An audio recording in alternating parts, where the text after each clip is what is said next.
Well, I have a lot of neck, back, and shoulder pain. Uh-huh. The minute I go 90 degrees with both arms, both go numb All right. for a couple seconds. And then it feels like pins and needles, and I have to shake. So it feels like the blood comes back after I shake after a few minutes. Gotcha. Okay, to the viewers, okay, what he just described right there, that's what we call Thoracic Outlet Syndrome. So we're gonna confirm some things. So some quick stuff we could do is, like, we'll do Wright's test, raise it up, and we're checking the blood pressure over here, the pulse, okay? And the pulse already started dropping right here. And how's the fingers and hands feel? They're going numb. Yeah. Let's check this one over here. So you still got a pulse, See, it drops right there. Yeah, there's the pins and needles. There you go, okay? So we got that issue. Now let's check another one. We're gonna do Eden's over here. Eden's orthopedic test. No problems? No, that looks good.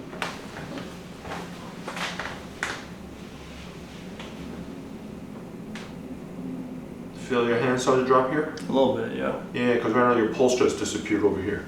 So with Eden's, what that's gonna test is how your cervical rib, okay, the first dorsal rib over here and the clavicle over here, okay, they start impinging over here. So let's go ahead, let's take a closer look, see what's going on with your thoracic outlet syndrome on both shoulders over here. With thoracic outlet syndrome, right, basically we're coming down to why is either there's a nerve impingement or blood vessels, blood supply is being impinged, either due to a structural problem for muscles or the bones or what have you. So when we deal with this area over here, it's wanting to focus on this area, but I'm gonna take a look at the global, what is the bigger picture what's going on. So structures over here, just like the leaning tower in Pisa, well, why is that building leaning over? Foundation wasn't good. So when I see this curve over here, it says, okay, we'll just keep on going. So we have one curve over here, we have another curve over here, another curve over here. Okay, so then what's going on down here? Now, we see this line over here, normal supposed to be smack in the middle, but it went way to the left. And this vertical height, compared to this one, it's much more taller. That tells me right now, your left hip, okay, you went straight over this way, back this way, and sunk down this way. So it's kind of hard to walk like this way, right? So as a result, your body has to start compensating and start twisting to try to get the head back into level position. And that's where we start to see all these rotations and all these little twists going on over here. The problem is, by doing all those twists like this, okay, it's also what's causing this to also ring up like this way. And that's why we see this first dorsal rib, it's also lower on the right side compared to your left. That also explains why we had that positive Eden's test. When we tested, we had the blood supply drop over here, but not over here because this is elevated and this is much more sunken down. And that's why I was compressing more. That's why I had that positive test on that one. In addition to, I do see some other interesting components is that this sixth dorsal over here, this is tall over here and got shorter over here, all right? Now, because as a result of these, and not just, not just this one here, but this one here and this one here as well. So all these three vertebrae over here, because they got taller in the back and shorter in the front, the bones got squished. That means sometime in the past you had some kind of traumatic injury where it crushed the bones a bit, all right? Now I can't reinflate it, okay, so that's a done deal. But it helps explain what happened to the biomechanics, and that's why you have this excessive curvature, what we call a dowager's hump. So you're in the process, just like you see those old grandpas and grandmas, they're like hunched over like this. So to minimize that, and it looks like you definitely work out, I strongly would encourage you to do a lot more seated rows and bented rows, help strengthen this up to minimize and protect that structures over there. Now, that being said, we have to address, I'm going to take a closer look, see what's going on over here. Possibly that forked lumbar, we need to take a close look at it. But the sixth dorsal, definitely take a close look at that one. And we got this, some kind of a side slip over there. I want to take a look. What's going on that third dorsal over there? Third or the second, those two are not happy. The sixth cervical over here, that's also not happy as well. And all of this is your old PLs that's going to help recenter that anterior atlas on the left with that ASL. So we'll address that, we'll take a look, see how it rebounds that. And even after all that, it's going to start re-leveling things off. In addition to, I do see your right scapula is much more misaligned than your left. We'll also take a look, see what's going on with these fellows as well. These are technical compression fractures. It's a very mild one. It's sort of like someone actually dropped a 50-pound weight on this wooden desk over here and made a little dent. Okay, it's not completely broken through, like the weight fell right through it. No, just a little dent, like you just dented the edge. Okay, but the key is this. Okay, we have a nucleus pulposus over here. We also have the facets over here. So it's a tripod effect. That's how the weight bearing goes. The weight bearing goes right in the middle, and then right on these facets over here. So as long as you have this tripod effect over here, it's fine. So that's what I'm seeing over here. Biomechanically, it's fine, it's centered, and it's stable. However, if the front part collapses even more, and instead of being tripod like this, but it's more like this, then we'll be having a much more different conversation. Okay. Right now, I don't see that. It's biomechanically stable, okay, as much as possible. Okay. Again, what you got to probably do is got to strengthen those muscles up to minimize and take a lot of the biomechanical stress over here. Other components I would recommend do work a lot of your glute max and medius, strengthen your foundation pelvis. But most likely it's that one that's in trouble. We're going to take a closer look at. Visualization, where we're seeing there's this huge swelling over here. Okay, it's puffy. Feel a lot of fluid over here. A lot of muscle spasms here. Same thing, same story is here as well. You can see here it's fluid. Should be nice and smooth, but you see, it's like smooth and then boom. Feel it's boggy, very swampy. And it goes here the difference too. See, the sound, it's different here. So it's because it's filled with a lot more fluid over here. Also see a lot more fluid over here. You see some fluid over here as well.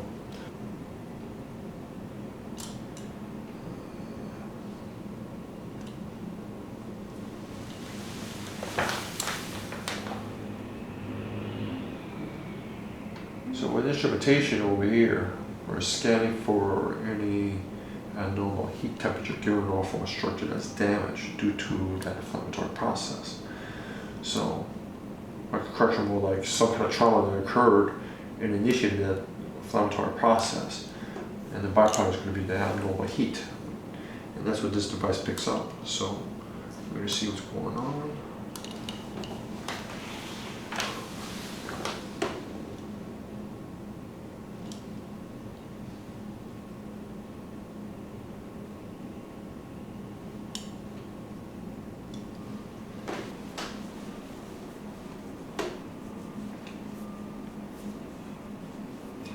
Tender right here? Yeah. Yeah. But nothing on the bottom. No. So that's why, so when a PIEX, what happens, it gaps open this way. So it's going to be very swollen tender on the top. And same thing, tender right here too? Yeah. On the inside. So that's what happens. So when the EX is externally rotates, so it opens up like this way. So there's going to be more fluid on the inside of it, of the joint. And that's what happened over here. Not too bad here, huh? No. Nah. See, this one's moving just fine. See right there? That's like a brick wall. That ain't moving. Yeah. See, that ain't moving that way either. See, this moves. That doesn't. That's stuck. Alright. Yeah, all segments are fine. Yeah, I saw right there. Yeah. Yeah, that foot lumbar is in trouble.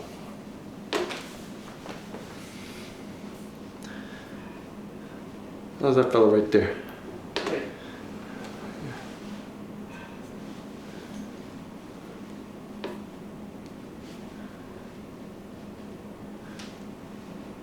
How's this fellow right there? Tight too. Tight, right? Mm-hmm. It's decent. It's not too good. Not too bad right there.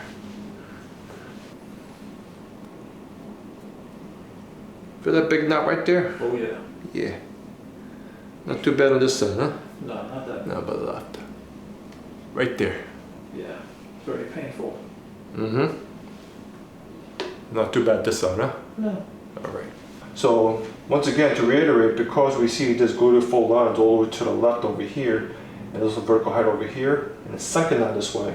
So that's what eluded us. Now this is the one we really need to take a closer look at, and now we just confirmed on you on the x-rays, and this is something, you know, adjusting this PIX, what it's going to do is it's going to recenter it and also going to level it as well. So by taking that whole entire strain from going from this way and start recentering, it's going to take a lot of the stress off of this. So after we adjust this one, I want some feedback how those hands are doing. Okay? We'll do. Better? There it is. Tell me, what's different? Feels great. Oh man, I don't feel like that pressure over there much anymore. It feels so weird because I've been like this for over 10 years, and it's like, it feels weird to feel normal again. Okay, go ahead. Test the shoulders.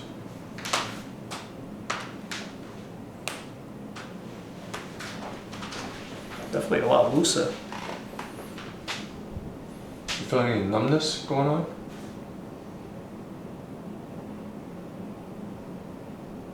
No, not right now. Okay, go ahead. Let's draw this. Let's test it again. We're gonna check your pulses. See, it's nice and strong.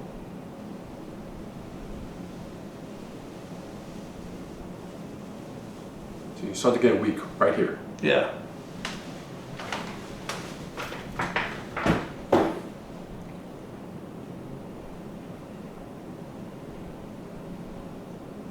Awesome.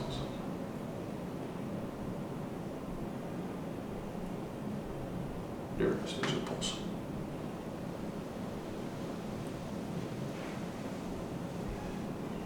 Nope, drops right here as well. Okay, so no, we're still gonna address all this complex over here. Okay, come on up. Okay, face the camera. Okay.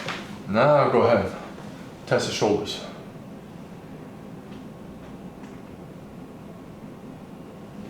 Feels really good. Yeah, you still got a pulse up here. Okay, see, the pulse is starting to faint. It's starting to drop a bit over here. Okay, this one.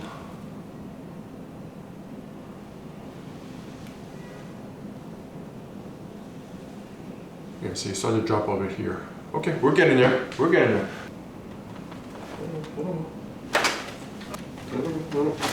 There it is. Stay right there. Let's check your shoulders. Yeah, this is out. There's one. There it goes. There it is. Coming up. All right, go ahead. Raise your arms high as you can. Okay. How's the hands? So far, so good.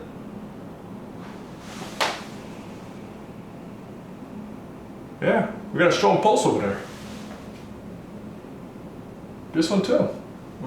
No numbness, huh? No, I can hold it up. Nothing. No pins, no needles, no nothing.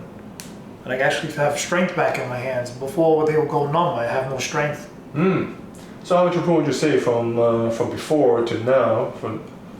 100%, definitely. Nice. How you loving it, brother? Oh, definitely. What, 7 surgeries, couldn't do, dozens of chiropractors. You did. Oh, thank you, thank you. 7 surgeries? Yep. Oh, close to the viewers. What surgeries did you have there? I had 4. I had 2 scapular brachectomies, both sides, a labrum tear, and a pec tendon transfer. And none could help with that. Nothing. It actually made it worse as it went. And that was from HSS, NYU, a bunch of hospitals. That was. No, all it was just actually a structural issue. We just have to biomechanically restabilize everything, get you going again. Well, that's what the story is, brother. So, there you go. So, if you viewers, oh, you're very, very welcome right there. Okay, guys. Well, that's what it's all about. How's the shoulder doing, sir? Oh, 100 times better compared to before. Forget it. All right, so let's show to the viewers. Let's go ahead and raise your shoulders up. Sure. How's that now? Good. My arms don't go numb anymore. All right. Well, that's what the answer is going to be. All right, well, so we'll keep on at it, all right? Make Will sure do. we keep it in tip-top condition. That's it. All right, thank you.